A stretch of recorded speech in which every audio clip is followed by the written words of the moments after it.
الحمد لله وكفى وسلام على عباده الذين اصطفى أما بعد فأعوذ بالله من الشيطان الرجيم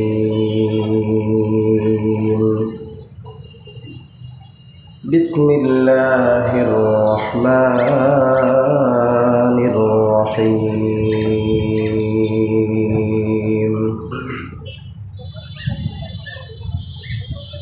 لقد جاءكم رسول من أنفسكم عزيز عليه ما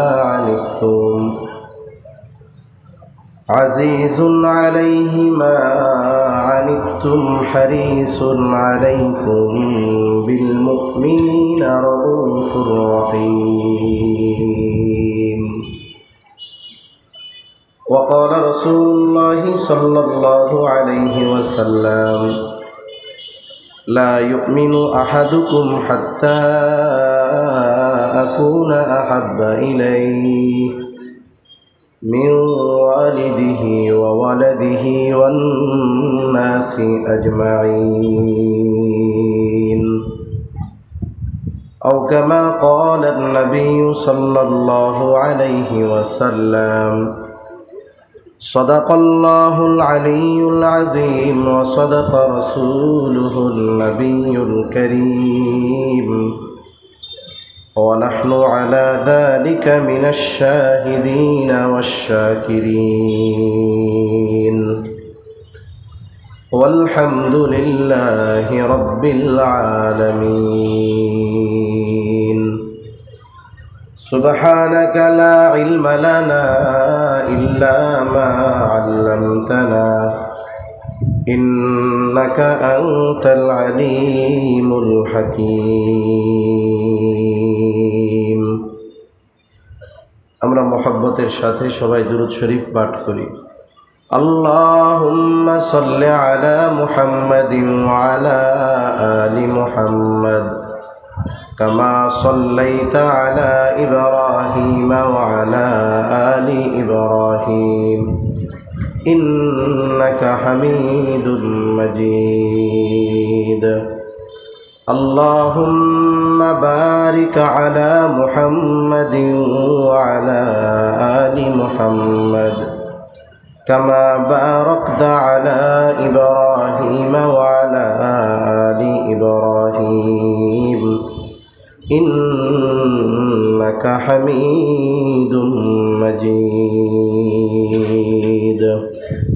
আলহামদুলিল্লাহ ঐতিহ্যবাহী নোয়াখালী জেলার নোয়াখালী ইমাম মুয়াজ্জিন কল্যাণ পরিষদের তত্ত্বাবধানে ঐতিহাসিক সিরাতুন নবী সাল্লাল্লাহু আলাইহি ওয়াসাল্লাম 2024 আজকের এই সিরাতুন নবী সাল্লাল্লাহু আলাইহি ওয়াসাল্লাম সম্মেলনের অত্র অধিবেশনের সম্মানিত শ্রদ্ধেয় সভাপতি, আমন্ত্রিত সম্মানিত শ্রদ্ধেয় উলামায়ে কেরাম, সামনে উপস্থিত মুরব্বিয়ানে কেরাম, সমবয়সী যুবক বন্ধু, স্নেহের ছোট ভাই এবং মাইকের আওয়াজ যতদূর যাচ্ছে পর্দার অন্তরালে অবস্থানরতা সম্মানিতা শ্রদ্ধেয়া মা ও বোন, দয়াময় আল্লাহ রাব্বুল আলামিনের দরবারে অগণিত শুকর যে মহান মালিক আমাদের হায়াতে বরকত দিয়ে সুস্থ রেখে তার মহান হুকুম মাগরিবের নামাজের পরে হাদিসের ভাষায় জান্নাতের বাগানে আসার বসার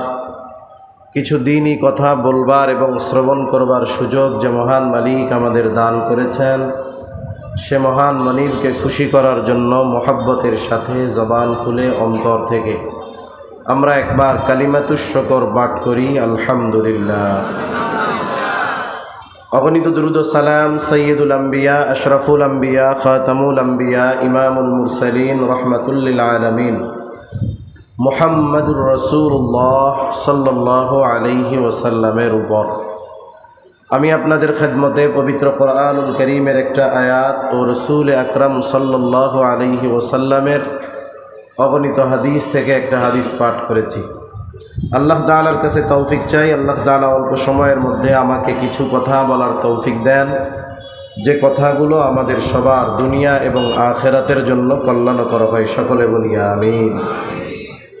সম্মানিত উপস্থিতি, আল্লাহ তাআলা এ দুনিয়াতে আমাদেরকে অজস্র অগণিত নেয়ামত দান করেছেন। আল্লাহ প্রদত্ত নেয়ামত অগণিত, তবে কম দামি নয়। আল্লাহ তাআলা কোরআনুল কারীমের মধ্যে বলেন, ওয়া ইন তাউদ্দু নি'মাতাল্লাহি লা তুহসুহা। তোমরা যদি আল্লাহর নেয়ামত সমূহ গণনা করো, হিসাব করতে পারবা না। অগণিত নেয়ামত আল্লাহ তাআলা আমাদেরকে দিয়েছেন, তবে নেয়ামত অগণিত হওয়ার কারণে নেয়ামতগুলো কম দামি, বিষয়টা কিন্তু আবার এমন নয়। বরং বেঁচে থাকার জন্য আমাদের যেই দামি দামি অপরিহার্য নেয়ামতগুলো দরকার, অতি সহজে অতি বেশি পরিমাণ সেই সমস্ত নেয়ামতের ব্যবস্থা আল্লাহ তাআলা করে দিয়েছেন। যেমন খাবার ছাড়া হায়াত যদি থাকে, বেঁচে থাকা যায়। এ দুনিয়াতে এমন নজির আছে, বছরের পর বছর ভাত না খেয়ে মানুষ বেঁচে আছে, আল্লাহ তাআলা বাঁচিয়ে রেখেছেন।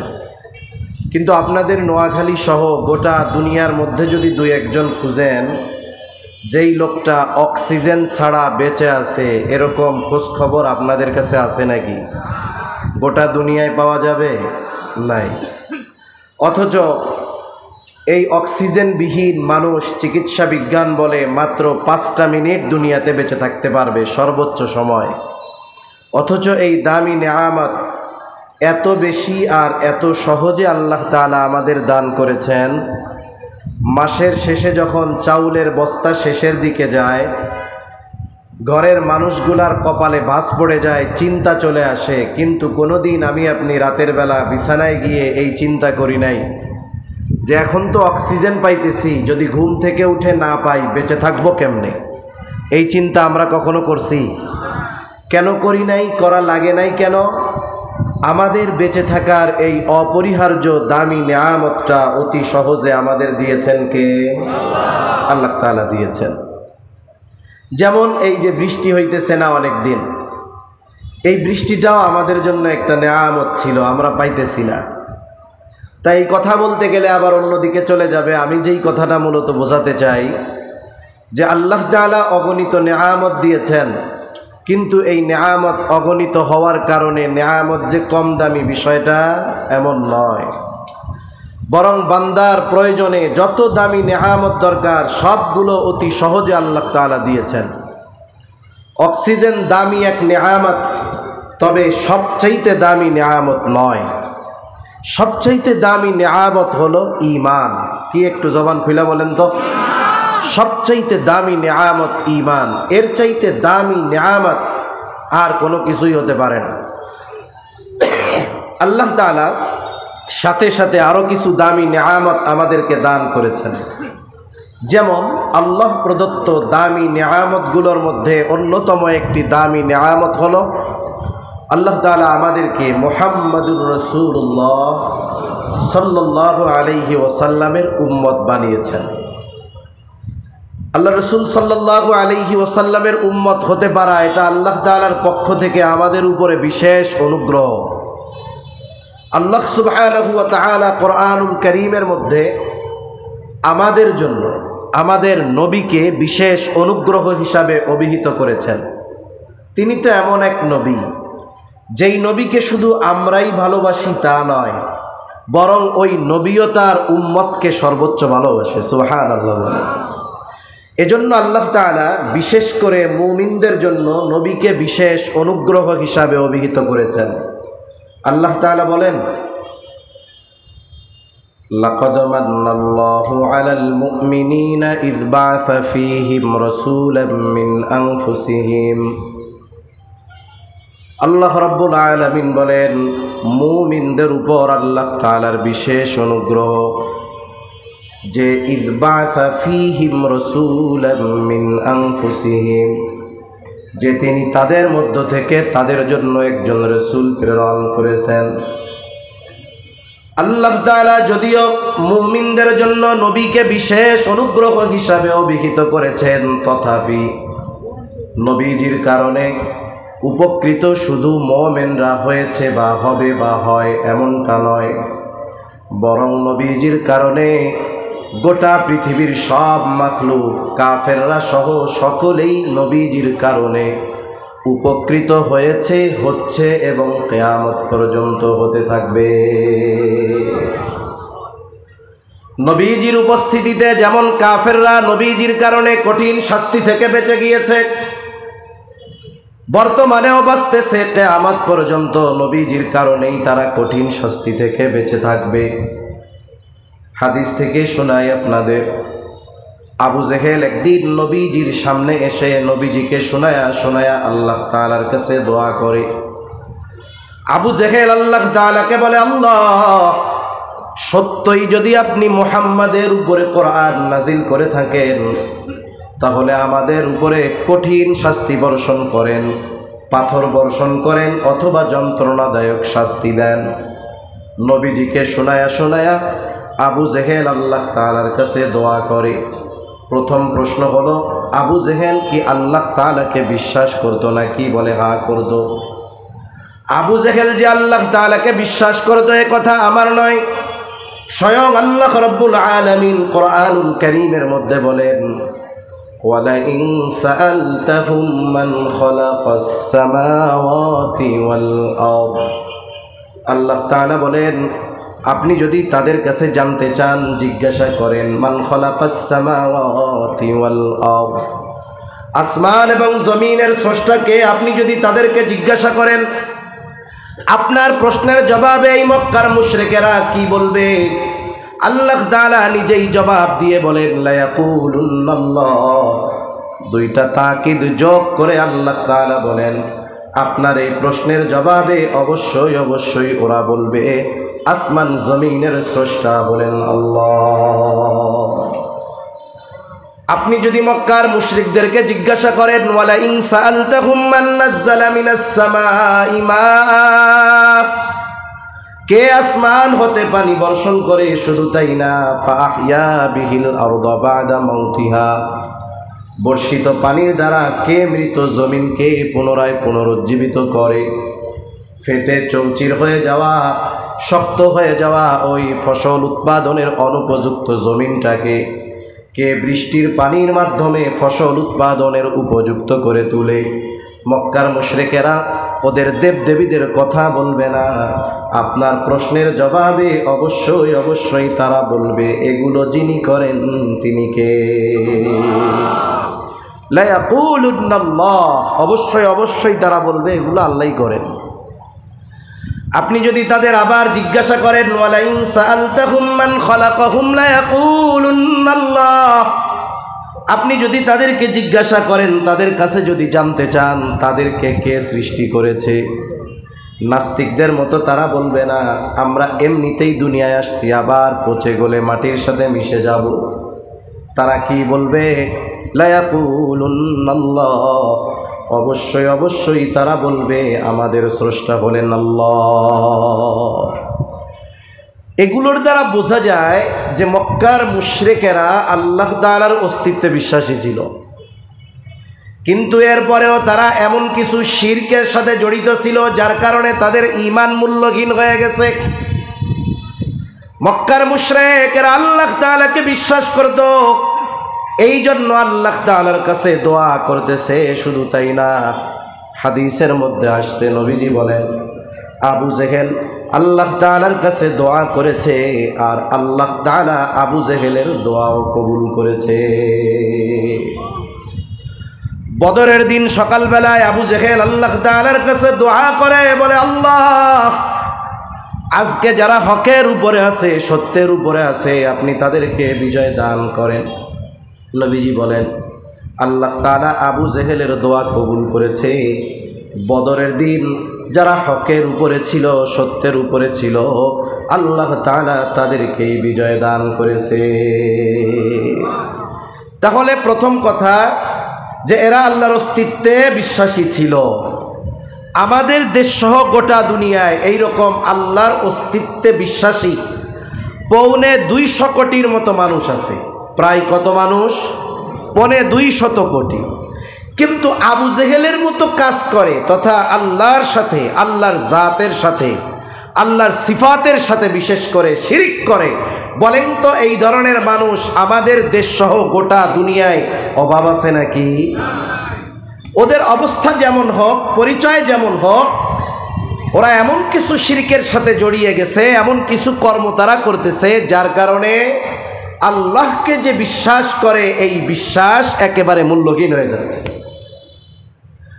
2 নম্বর কথা, আবু জেহেল নবীজিকে শোনায় শোনায় কেন এই দোয়া করে? ওর যদি পাথর বর্ষণের আযাব নিতে মন চায়, যন্ত্রণাদায়ক শাস্তি যদি আল্লাহর কাছে চায়, গোপনে গোপনে চাইবে। নবীজিকে শোনায় আল্লাহ তাআলার কাছে চাওয়ার কি দরকার? বিষয়টা হলো এই রকম, নবীজিকে শুনিয়ে শুনিয়ে আল্লাহ তাআলার কাছে এই কথা বলার কারণ হলো নবীজিকে কষ্ট দেওয়া কথার মাধ্যমে।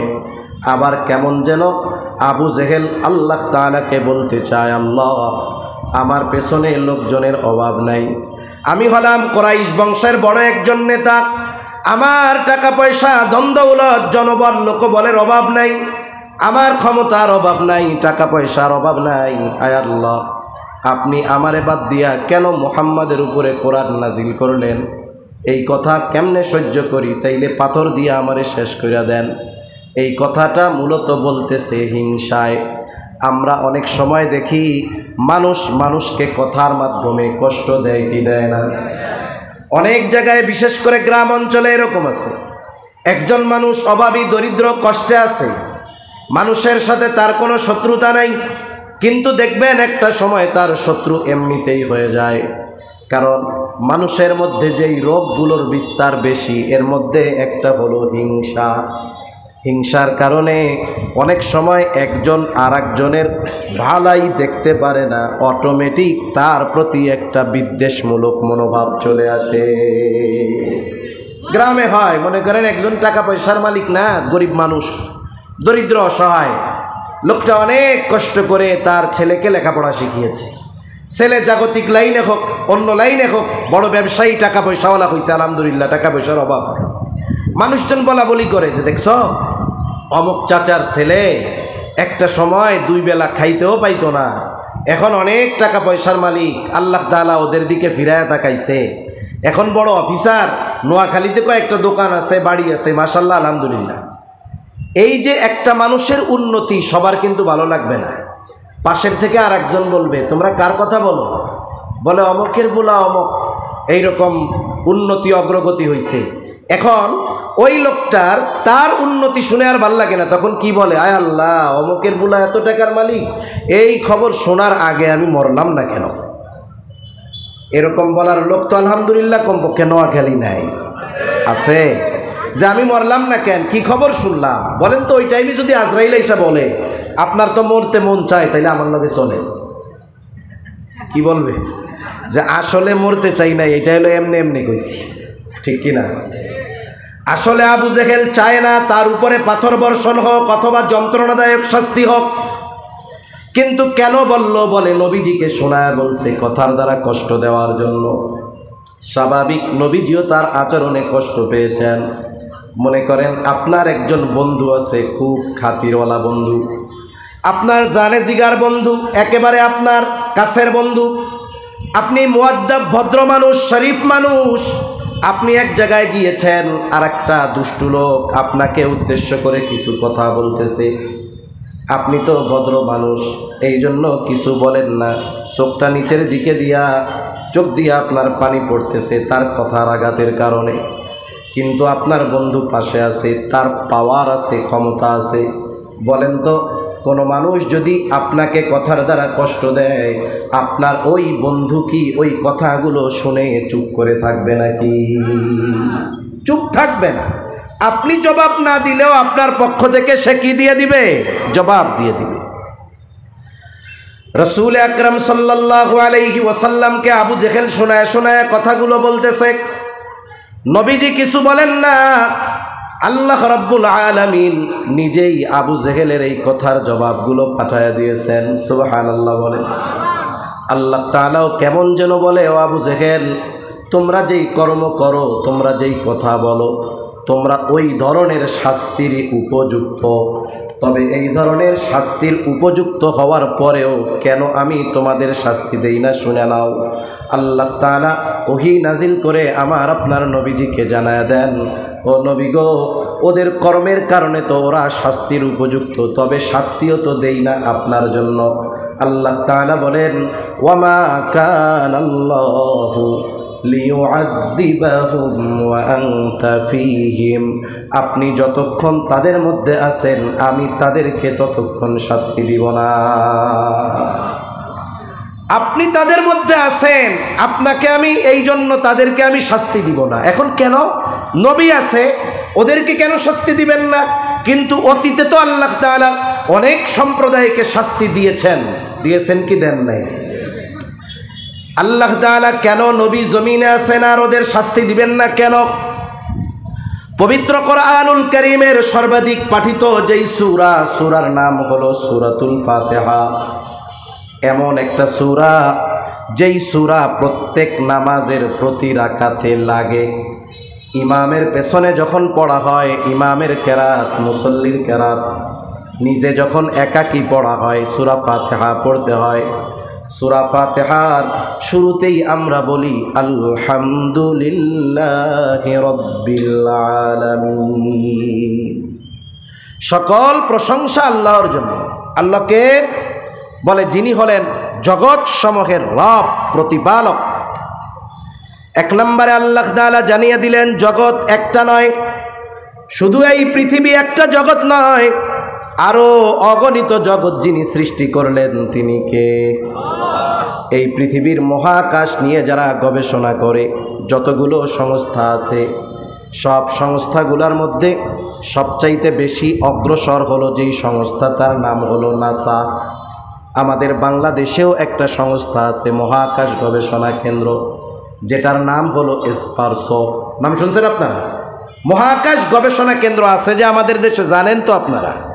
এটার নাম কি? স্পারসো। নাসা কত অ্যাডভান্স, এর চাইতে আমাদের স্পারসো আরো বহুত অ্যাডভান্স। এটা আপনাদের হয়তো জানা নেই। কথায় আসলো তাই বলি, কেন অ্যাডভান্স হুজুর? নাসার মতো সংস্থার চাইতে আমাদের বাংলাদেশের এইটা আরো বেশি অগ্রসর কেন? আপনারা কি মাঝে মধ্যে শুনেন যে অমক বিলিয়নার ট্রিলিয়নার সম্পদওয়ালা মঙ্গল গ্রহে জমি কিনবে? শুনছেন নি? এরকম শোনেন না? মহাকাশে জমি কিনবে, ওই জায়গায় বসতি স্থাপন হবে। মানুষ যদি বসতি স্থাপন করে, ওইখানে খাবার দাবারের দরকার আছে না নাই? চাষাবাদের দরকার আছে না নাই? মানুষ মহাকাশে গেল, চাষাবাদ করবে কারা? এই জন্য আমাদের মহাকাশ যেই গবেষণা কেন্দ্র স্পারসো, ওইটার মহাপরিচালক আমরা কোনো মহাকাশ গবেষককে দেই নাই, আমরা দিছি কারে? বলে উনি একজন কৃষিবিদ। কিবিদ? কৃষিবিদের কাজ কি? কাজ হইল জমিনে কেন পোকা ধরতেছে, ফসল কেন ভালো উৎপাদন হচ্ছে না, এগুলো নিয়ে গবেষণা করা। ঠিক কিনা বলেন? আমরা ওই মহাপরিচালক বানাইলাম একজন কৃষিবিদকে। কোন জায়গার? বলে মহাকাশ গবেষণার। কেন? কারণ হইল কি জানেননি? কারণ হইল মঙ্গল গ্রহে নাসা মানুষ পাঠাবে, কিন্তু চাষাবাদ করবে কারা? আমরা করব। এই জন্য আগের থেকে আমরা ওই জায়গায় একজন কৃষিবিদকে মহাপরিচালক বানায় রাখছি। এটা বড় হাস্যকর একটা বিষয়, আর বুঝেন নাই? একটা হলো যে যেই কাজের উপযুক্ত, আপনি যদি তাকে সেই জায়গায় না দেন, তাহলে ওই সংস্থা ধ্বংস হতে অল্প কিছুদিন লাগবে হয়তো। ঠিক কিনা বলে? এটা আমাদের একটা দুর্ভাগ্য যে যেইটার ব্যাপারে অভিজ্ঞ ছিল তাকে সেইখানে না দিয়ে আর একজনকে দেওয়ার মাধ্যমে ওইখানের উন্নতি অগ্রগতি তো বহুদূর, আরও এটা ধ্বংস হওয়ার উপক্রম হবে। ঠিক কিনা বলে? মহাকাশ গবেষণা কেন্দ্র নাসা মাঝে মধ্যে আমাদেরকে শোনায় এত হাজার আলোকবর্ষ মাইল দূরে নতুন একটা গ্রহের জগতের সন্ধান পাওয়া গেছে। দুনিয়াব্যাপী তোলপাড় সৃষ্টি হয়ে যায়। নাসার এই খবর শুনে আমরা আনন্দিত হই, পুলকিত হই, কিন্তু আল্লাহ তাআলা ১৫০০ বছর আগে ওই মরুভূমির মধ্যে একজন মহামানবের কাছে জানায় দিয়েছেন যে তিনি শুধু এই পৃথিবী নামক একটা জগৎ সৃষ্টি করেন নাই, বরং অগণিত জগৎ তিনি সৃষ্টি করে রেখেছে। এই যত জগৎ আছে সব জগতের রব, প্রতিপালক কে? একটু জবান খুলে বল। ওই রব আল্লাহ আমার আপনার নবীর ব্যাপারে বলতেছেন, ওয়ামা আরসালনাকা ইল্লা রাহমাতাল লিল আলামিন। রব্বুল আলামিন আমার আপনার নবীর ব্যাপারে বলেন, আমি আপনাকে জগৎ সমূহের জন্য রহমত হিসাবে প্রেরণ করেছি। সুবহানাল্লাহ। তাহলে আল্লাহ হলেন রব্বুল আলামিন আর মুহাম্মাদুর রাসূলুল্লাহ হলেন রহমাতুল লিল আলামিন।